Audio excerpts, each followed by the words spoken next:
बिस्मिल्लाहिर्रहमानिर्रहीम। शुरू अल्लाह के नाम से जो नहायत मेहरबान और रहम करने वाला है। तो जनाब, आज मैं जो रेसिपी लेकर आई हूँ बहुत ही कमाल की और ज़बरदस्त सी रेसिपी है। सिर्फ इसमें 1 कप सूजी और 2 गाजरें ऐड करें और फिर आप कमाल देखें। जो ये रेसिपी है बहुत ही कमाल की है। तो सबसे पहले हमने शीरा तैयार कर लेना है। इसके लिए 1 कप चीनी का लिया है और 1 कप ही मैंने इसमें पानी ऐड किया है। 3 से 4 मैंने इलायची ऐड कर दी है खोल के। तो बाद में हम इसे छान लेंगे, जो इलायची है वो फिर निकल जाएंगी।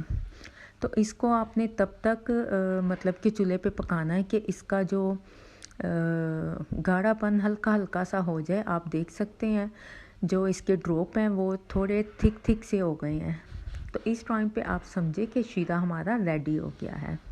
तो इसको उतार के एक साइड पे रख दें। और अब एक कढ़ाई पे आपने ले लेना है देसी घी। आप चाहें तो सादा घी भी, जो डालडा घी होता है, वो भी आप यूज़ कर सकते हैं। तो इस पे आपने 1 कप सूजी का ऐड कर देना है और सूजी को आपने 4 से 5 मिनट तक आपने इसे कुक करना है। बहुत ज़्यादा आपने डार्क ब्राउन नहीं करना, लाइट सा ब्राउन आपने बस इसको रखना है। तो इसको आप चाहें तो आप ऑयल में भी बना सकते हैं, चाहें तो आप जो घर में जो भी आप घी यूज़ करते हैं पराठों के लिए, आप उसमें भी इस रेसिपी को बना सकते हैं। तो अब इस सूजी को आपने तब तक फ्राई करना है जब कि इसकी खुशबू आना शुरू हो जाए। तो फिर इस टाइम जब आपको लगे कि अब इसमें खुशबू आ रही है, तो फिर आपने 2 गाजरें, 2 से 3 अदर, 2 गाजरें बड़े साइज़ की काफ़ी हैं, उसको आपने ग्रेट कर लेना है और इसमें ऐड कर देना है। और सूजी के साथ ही इसको आपने पकाना है। और आपने इतना पकाना है कि जो गाजरों में जो पानी होता है वो भी अच्छे से ड्राई हो जाए। सूजी तो ऑलरेडी हमने फ्राई कर ली है और इसको मज़ीद पकाने की ज़रूरत नहीं। गाजरों का बस हमने पानी इसमें ड्राई करना है।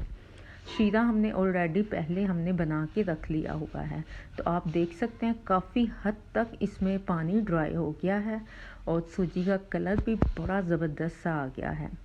तो जनाब, आप मेरे चैनल पे न्यू हैं तो सब्सक्राइब ज़रूर कर दीजिएगा और साथ लगे हुए बेल के बटन को भी प्रेस कर दीजिएगा। तो अब इस टाइम पे आपने इसमें जो हमने शीरा बनाया था वो इस टाइम पे आप देख सकते हैं मैंने ड्रेन कर दिया, क्योंकि इलायची कोई पसंद करता है कोई नहीं पसंद करता। आप चाहें तो ऐसे भी डाल सकते हैं, चाहें तो आप इसे ड्रेन करके डाल दें, ये आपकी अपनी चॉइस है। तो अब इस टाइम पे आपने इसको चम्मच के साथ इतना हिलाना है कि आप कुछ इसकी इस शेप में इसकी डो बन जाए। मतलब कि आप जो देख रहे हैं ऐसे इसकी शेप बननी चाहिए। और पैन ने इसे छोड़ दिया है और ये परफेक्ट सी हमारी बर्फ़ी की रेसिपी माशाल्लाह से डन है। तो इसे आपने थोड़ी देर के लिए पकाना है, वरना ये बहुत ज़्यादा हार्ड हो जाएगी और फिर ये आपस में चिपकेगी तो सही, लेकिन बहुत ज़्यादा हार्ड हो जाएगी।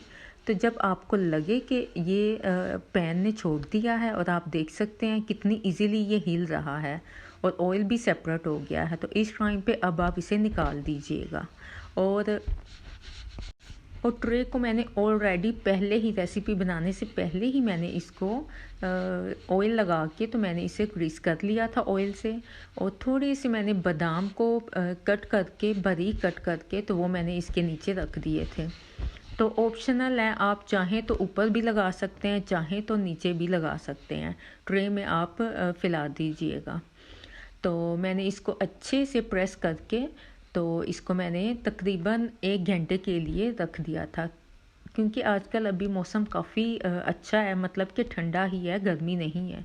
तो मैंने फिर इसे किचन में ही रख दिया था और आप देख सकते हैं माशाल्लाह से परफेक्ट सी ये मतलब कि डो बन गई थी। तो इसको आपने प्रेस करके अच्छे से रख देना है और ऊपर आप कोई भी ड्राई फ्रूट्स लगा सकते हैं। चाहे तो आप कोकोनट को ग्रेट करके वो भी आप इसके ऊपर लगा सकते हैं। तो हल्के से आपने इसको ना निशान पहले लगा लेना है, कट करके ना फिर बाद में थोड़ी मुश्किल होती है, टूट भी सकती है ये। तो आपने नाइफ़ की मदद से इसको हल्के हल्के से कट्स लगा लेने हैं। तो आप चाहें तो कोई भी इसके ऊपर नट्स लगा सकते हैं। मैंने बादाम को काट के तो वो मैंने इसके ऊपर ऐड कर दिया था और इसे तकरीबन 2 घंटे के लिए मैंने रख दिया था। और आप देख सकते हैं कितनी मज़े की बर्फ़ी बनी थी। और आप रमज़ान में भी ये रेसिपी बना के रख सकते हैं, चाय के साथ आप सर्व कर सकते हैं। तो मुझे इजाज़त दें नेक्स्ट रेसिपी तक के लिए। ओके जी, अल्लाह हाफिज़।